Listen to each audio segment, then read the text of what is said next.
Bonjour tout le monde, coucou et bienvenue pour notre rendez-vous du jeudi matin.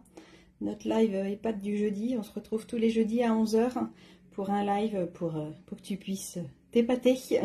On va parler de produits, on va parler d'astuces, de techniques. Donc je m'appelle Peggy, elle fait main sur la toile et je suis démonstratrice depuis plus de 14 ans et je viens tous les jeudis matins pour vous parler un peu d'un nouveau produit, d'une nouvelle chose. La semaine dernière, je vous ai présenté le kit anniversaire et cette semaine, je vais vous présenter un de mes chouchous. N'hésitez pas à regarder mes autres lives. Quand vous êtes sur Facebook, vous pouvez cliquer sur vidéo, vous aurez accès à toutes les vidéos. Et sinon, je les mets sur ma chaîne YouTube aussi. Donc pour aller revoir certaines choses, j'essaie de vous apprendre ou vous réapprendre différentes choses. Alors, j'espère que vous allez bien. Aujourd'hui, il y a du soleil, donc ça va être cool. Donc aujourd'hui, je vous parle du Wink of Stella. Pas d'inquiétude pour celles qui le connaissaient avant, il est toujours au catalogue, mais il est un petit peu caché. Alors, si vous avez le catalogue, il est page 111. Si vous n'avez toujours pas votre catalogue et que vous n'avez pas de démonstratrice, n'hésitez pas à me demander, je vous l'enverrai sans souci par la poste. Donc page 111, il est caché là. Il est présenté avec la jolie petite tasse avec la fleur. Mettez donc un peu de paillettes dans vos créations. Essayez le pinceau à paillettes Wink of Stella. Donc la référence c'est 141 897. Je vous l'ai mis dans la description de la vidéo. Et donc il est bien là, il est bien sur la boutique en ligne, il est bien encore au catalogue. Tout va bien, sinon je crois que je démissionnais s'il n'y était plus. Donc, le Wink of Stella, c'est un de mes chouchous. Il est sorti il y a quelques années et j'ai encore le souvenir de la convention le jour où on nous l'a montré. Je me suis dit, mais ça, c'était indispensable, ça nous manquait. Donc, le Wink of Stella, ça va être un pinceau, voilà, un pinceau avec des poils, forcément, qui fait de la paillette. Et donc, à l'intérieur de notre support, on va avoir un liquide et des paillettes. Ce que j'aime beaucoup avec ce pinceau-là, c'est que ça va être des paillettes, mais pas trop lourdes. Donc, ça ne va pas alourdir vos projets. Ça va juste leur donner un peu de gling-gling, on va dire. Alors, je vous le présente. Quand il arrive dans un étui comme ça. Hop. Donc, vous avez une petite fiche qui vous explique tout. Quand il arrive, c'est un peu comme les stylos plumes, ça me fait penser quand j'étais jeune. Du coup, j'avais des stylos plumes comme ça. Et donc, il faut enlever la petite bague qui est là, la petite bague noire.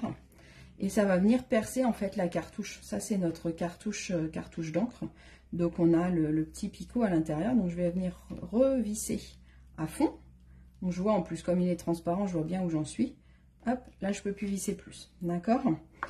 Donc là, j'ai mon pinceau, qui est un petit peu dur au début forcément, puisqu'il était préparé pour rester bien en forme. Et là, je vais pouvoir l'amorcer. Alors, le Wink of Stella, ça va être un stylo qu'il va falloir toujours secouer avant d'utiliser. Parce que si je ne l'utilise pas pendant plusieurs jours, bah forcément, les paillettes vont descendre. Vous pouvez le mettre dans n'importe quel sens. Celui-là, il n'y a pas d'importance pour le ranger. Vous pouvez le ranger debout ou allongé. Mais si je le range allongé, les paillettes vont descendre là. Si je le range comme ça, les paillettes vont descendre là, c'est encore pire.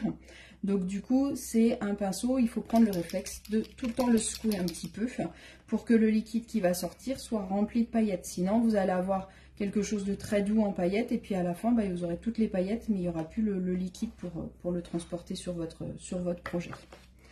La première fois avant de l'utiliser, vous avez écrit là, c'est écrit push. Donc, je vais venir appuyer dessus. Alors, moi, je vous conseille de le faire doucement. Donc, on va le mettre légèrement en avant pour que ça coule. Et vous vérifiez là, vous allez avoir l'encre qui va arriver. Hop, vous voyez, elle arrive là. Donc, appuyez pas trop fort, sinon vous allez en avoir partout sur votre projet. Et ça va pas être joli. Donc, on appuie tout doucement et puis on attend tranquillement que ça s'amorce.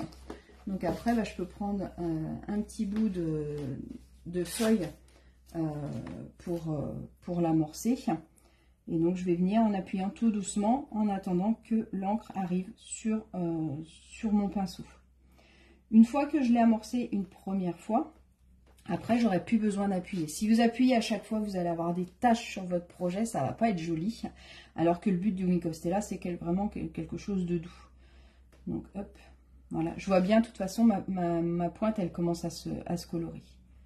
Donc, Hop, regardez. Alors, je ne sais pas si vous allez bien voir à l'écran ce que ça peut donner. Donc, je voulais vous montrer sur un projet que j'ai tamponné. Donc là, ça va me servir pour mettre un petit peu de paillettes. Donc, ce que j'aime bien, c'est que c'est assez doux. Alors, des fois, là, ça fonctionne, c'est bien, en fonction des encres. Des fois, ça va venir colorer un petit peu aussi votre projet. Donc là, je vais venir mettre un peu de paillettes sur mon feuillage. Et du coup, ça vient mélanger un petit peu l'encre. Donc, j'ai pas besoin d'appuyer fort sur ma pointe, hein, puisque c'est une pointe pinceau. Et une fois que je l'ai amorcé, une fois après, ça coule automatiquement. Donc, il n'y a pas de souci. La seule chose, c'est que quand je ne l'utilise pas, la première fois avant de l'utiliser, je pense bien le secouer.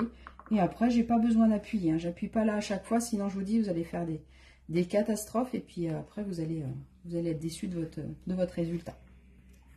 Donc, ce que j'aime bien, c'est que ça vous donne un brillant chatoyant. Ça vous donne quelque chose de doux. En fonction du support que je vais utiliser, là je l'ai utilisé sur du blanc, si je l'utilise sur du foncé, ça va me donner un autre effet. Alors, comme il y a du liquide, là ça me fonce un peu mon papier, mais vous allez voir qu'après en séchant, ça va vous donner un autre résultat. Donc, n'hésitez pas en fonction du résultat que vous voulez avoir, à laisser sécher un petit peu entre les deux. Hop, donc je vais en mettre bien partout. On va le laisser sécher un petit peu, vous allez voir. Et là, du coup, sur du papier foncé, hop, vous voyez tout de suite, ça nous donne encore autre chose, puisqu'on voit encore plus les paillettes dessus. D'accord? Que sur celui-là, ça reste plus doux, puisqu'il est blanc. Donc, voilà ce qu'on peut faire. On peut aussi en mettre juste un petit peu à certains endroits. On n'est pas obligé de colorier le papillon. Je peux aussi m'amuser à en mettre au contour. Je peux en mettre à certains endroits, pour que la peinture soit pas, enfin le résultat soit pas le même partout. Je vais vous montrer avec un encreur. Donc là, j'ai rien dans mon encreur, donc je vais venir appuyer fortement sur mon encreur, comme ça, hop, ou avec vos doigts si vous avez assez de force, pour venir mettre de l'encre dans le couvercle. Donc, je ne sais pas si vous connaissez cette technique-là, je vous montrerai aussi avec le crayon à estompe ou avec les crayons aquarellables qu'on peut faire ça. Et là, je peux venir prendre un petit peu de couleur, ce qui va me permettre de coloriser mes fleurs. Elles vont être directement colorisées en flamant fougueux avec des paillettes. Donc je vais pouvoir l'utiliser comme un pinceau. Hop. Et donc là, je viens émettre de la couleur et mettre de la paillette directement. C'est super satisfaisant à faire, j'aime bien. Et puis là par exemple, j'en ai pas mis beaucoup. Je peux aussi mettre du plus foncé sur une pétale et du un peu plus clair sur une autre. Je reviens prendre de la peinture autant que je veux. Donc vous pouvez passer autant de fois que vous voulez. Forcément, au bout d'un moment, si vous passez trop, ça va humidifier votre papier. Mais il sèche assez rapidement, donc il n'y a pas de souci. Donc on peut s'amuser à faire un petit peu de dégradé en restant raisonnable, forcément. Hop. Après, ça fait beaucoup de paillettes. Et pour le nettoyer, du coup, je prends une petite chute de papier. On a toujours une petite chute de papier. Et puis je nettoie ma pointe. Et là, ma pointe, elle est de nouveau nickel. Donc je peux la réutiliser soit avec une autre couleur, soit avec autre chose. Et puis mon couvercle, soit je laisse comme ça, soit si ça me plaît pas d'avoir un couvercle tout sale, et je mets un petit coup de lingette ou un petit coup d'essuie-tout. Et puis vous pouvez refermer votre encreur. Vous pouvez laisser, puisque le tampon encreur va pas toucher le fond, donc il n'y a pas de souci. Si vous le faites régulièrement, vous pouvez laisser l'encre dans le fond. Hop, donc voilà, donc soit je l'utilise tel quel, sur du papier clair, sur du papier foncé. Vous voyez là, il a un peu séché, donc on voit plus les coups de pinceau, on voit que les paillettes. Donc sur du papier foncé, forcément ça va donner un autre effet. Moi, ce que j'aime bien, c'est ce côté, voilà, c'est ce côté paillettes, sans que ça fasse les grosses paillettes qu'on peut avoir un peu plus à Noël. Donc, je l'utilise vraiment sur quasiment tous mes projets pour mettre un petit peu en valeur un produit. Donc, voilà, ça va être un tout petit live aujourd'hui parce que c'était indispensable que je vous fasse quand même un live là-dessus. Dites-moi en commentaire si vous l'utilisez différemment. Il y a peut-être d'autres façons de l'utiliser, ce pinceau-là. Et si vous ne l'avez pas, achetez-le absolument, parce que c'est indispensable dans votre trousse de scrap, c'est pas possible autrement. Non, c'est vraiment le petit effet, voilà, c'est la petite touche, moi c'est mon chouchou, et j'en mets vraiment partout. C'est la petite touche de finition qui fait la petite touche de paillettes, pour qu'on ait des paillettes dans nos créations. Voilà, bah écoutez, j'espère que ce mini live vous a plu, que ça vous a intéressé. N'hésitez pas à mettre des photos de vos réalisations avec le Wink of Stella et de me dire si vous avez d'autres utilisations et de me dire surtout si vous l'avez ou pas, parce que c'est hyper important. Je vous souhaite une bonne journée, on se retrouve jeudi prochain à 11 h et en attendant, je vous souhaite une bonne semaine. Prenez soin de vous, à bientôt. Salut!